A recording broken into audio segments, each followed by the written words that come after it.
बिस्मिल्लाहिर्रहमानिर्रहीम। बेटा लास्ट जो टॉपिक हमने डिस्कस किया था वो डिस्कस किया था न्यूटन का सेकंड और थर्ड लॉ। आज का जो हमारा टॉपिक है वो है टेंशन इन अ स्ट्रिंग। और वर्टिकल जो हमारे पास सस्पेंडेड पुली है उसके ऊपर वर्टिकल दो बॉडीज़ हमने अटैच की गई है फ्रिक्शनलेस पुली के ऊपर। हम उसके अंदर एक्सेलेरेशन और उसमें प्रोड्यूस टेंशन जो है वो उसको डिस्कस करेंगे। सबसे पहले टेंशन इन स्ट्रिंग क्या होती है। बेसिकली बेटा टेंशन तनाव को कहते हैं। अगर हम किसी रस्सी के साथ किसी मैस को बांध के हैंग कर दें छत के साथ, तो रस्सी में जो टेंशन होगी वो जो वेट लटक रहा है उसके जो वेट लटकाया गया है उसके वेट के ही इक्वल होगी।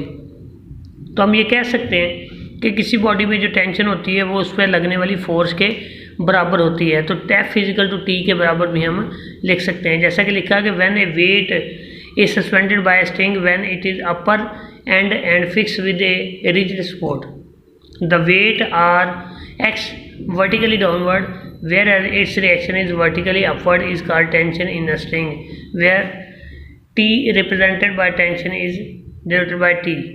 Define vertical motion of two bodies attached with the spring over frictionless pulley। ये हमारा नेक्स्ट टॉपिक है जो हमने अभी डिस्कस करना है। बेटा हमारे पास एक पुली है जैसे कि डायग्राम में दिखाया गया है, उसके दोनों सिरों पर हमने रस्सी को पास किया है जो कि फ्रिक्शनलेस पुली से उनके दोनों तरफ हमने वेट लटका दिए। एक M1 है और एक M2 है। हम दोनों वेट्स हमने लटका दिए। M1 जो है वर्टिकली डाउनवर्ड मूव कर रहा है जबकि M2 जो है वो वर्टिकली अपवर्ड मूव कर रहा है। इसकी वजह क्या है, M1 वाला वेट ज़्यादा है इसलिए वो वर्टिकली डाउनवर्ड मूव कर रहा है क्योंकि टेंशन कम है, और जबकि M2 वाला अपवर्ड मूव कर रहा है क्योंकि उसकी टेंशन ज़्यादा है और उसका वेट कम है। इस वजह से अब इनको मैथमेटिकली अगर हम देखें तो M1 में जो हमारे पास फोर्स लगेगी वो किसके बराबर होगी, Ma के बराबर। अगर हम इसको M1A के बराबर कर दें और जो नेट फोर्स अगर निकालें हम, तो नेट फोर्स M1G ये मैस वेट हो गया माइनस टेंशन। अब माइनस टेंशन क्यों की, क्योंकि वेट ज़्यादा है टेंशन कम है इसलिए बॉडी नीचे की जानिब आ रही है। तो पहली इक्वेशन हमारे पास ये बन गई M1G minus T is equal to M1A। अब इसी तरह अगर दूसरे मैस की तरफ बात करें तो दूसरा मैस जो है उसमें बेटा वैस बॉडी ऊपर की जानिब जा रही है तो टेंशन ज़्यादा है वेट कम है। तो इसका मतलब इससे कैसे निकालेंगे, एक तो साइड पे हो गया लगने वाली फोर्स M2A होगी क्योंकि बॉडी अब M2 है, और इधर हमारे पास अगर T माइनस M2G। अब T माइनस क्यों किया, क्योंकि इस बार टेंशन ज़्यादा है मैस वेट कम है।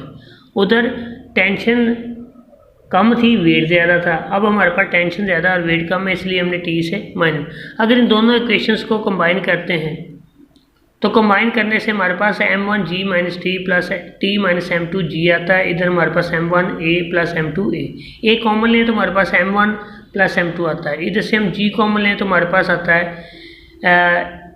M1 minus M2G। अब अगर हम इसका एक्सेलेरेशन निकालते हैं तो A के साथ M1 प्लस M2 मल्टीप्लाई हो रहा है, दूसरी जानब जाके डिवाइड हो जाएगा जो कि X का एक्सेलेरेशन। अगर हम पहली इक्वेशन को दूसरी इक्वेशन पर डिवाइड करें और क्रॉस मल्टीप्लिकेशन से हम हासिल करते हैं तो ये तमाम की कैलकुलेशन यहाँ पर हमने की हुई है लेकिन बुक में ये अवेलेबल नहीं है, आप देख सकते हैं। तो इसकी टेंशन भी हम डिफाइन कर सकते हैं, T is equal to 2 M1 M2G into M1 plus M2, ये ओवर है इसका।